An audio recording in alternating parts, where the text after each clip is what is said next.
born to love this boy, and this she did.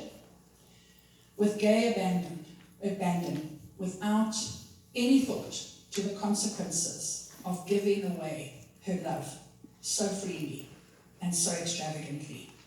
And then one day, a few years later, when she was in university, the pregnancy test came back positive. And all of a sudden, life changed dramatically.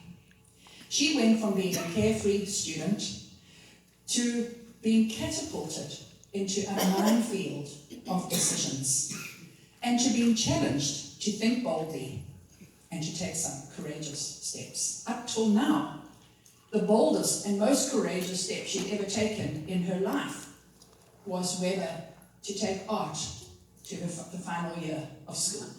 That literally had been her boldest decision up to then. And there's nothing too bold and courageous about that. Suddenly, in the face of all this pressure of what to do going forward, her relationship with her boyfriend took on an enormous amount of strain.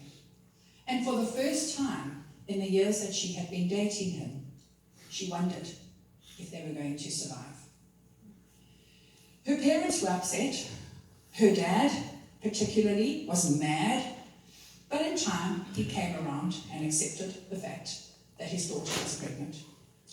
They were as supportive as they knew how, but they realized that they were not equipped to help navigate the valley of decisions that this young girl was facing. So they helped her to find a pregnancy help centre. The nearest one was a 5-hour drive away. It also had a maternity home attached to it.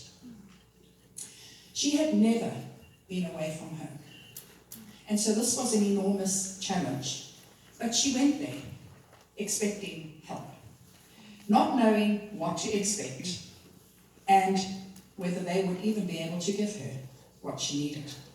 Because this is what she needed: no judgment, a space to talk about her feelings, information about what life would look like on the other side of an adoption decision or a parenting decision, childbirth classes, people that were trained to listen to her feelings and not her words, people that would journey through this pregnancy with her, a space that would allow her to deepen her relationship with Jesus. She needed all of that, and she got support, care, accurate information about choices, a glimpse at life in the womb, what to expect during the birth process, what life would look like after the birth, and spiritual support. But her boyfriend got none of that.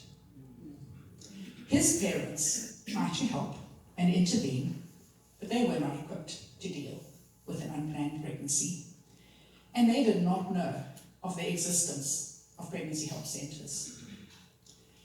So he was left to navigate this crisis all on his own, while serving out a compulsory 2-year enlistment into the army service, which was something that every young South African man had to do at the time. This was its own sort of crisis. It was brutal. He tried to be bold. He tried to be courageous, but he didn't know how. And he didn't have anyone to walk the road with him. He didn't have anyone who was trained to listen to his words. To not only listen to his words, but to listen to his feelings. And as you know better than anyone, this is the story of so many people that come to our centres for help. But it's also my story. And this is why I am here. Somebody asked me, I think on Friday evening or Saturday morning around some discussion, what made you get into this work? This is what made me get into this work. We are here to help young people like me navigate, and my boyfriend, navigate that valley of indecision that an unplanned pregnancy presents. The fact that I had never really considered abortion was probably only because at that time it was illegal in South Africa. And my mother was fiercely pro-life. In fact, I'm a bit embarrassed to tell you this, but she had a car, and no judgment if somebody else has a sticker like this on their car, but it said, abortion is murder. And so I knew that that probably would never be an option. Personally, I did not have such a strong conviction as my mom did. That grew over time. So many moms and dads, not only in South Africa, are making life-changing decisions with very little information. Nobody trained to listen to their feelings and not just their words. So many are struggling all alone with no support.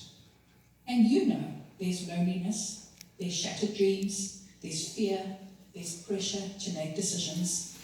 You all know this. Some of you have even been there yourselves. So this is where we come in, right? So many of you sitting here have had some bold thoughts, like, maybe I should start a pregnancy help organization. Maybe I should volunteer at a pregnancy help organization. Maybe I should sign up for that training. Maybe I should say yes. Maybe I should do it. Because 39 years ago, I found a pregnancy help organization to help me through my unplanned pregnancy, because someone had had the courage to say yes. I don't know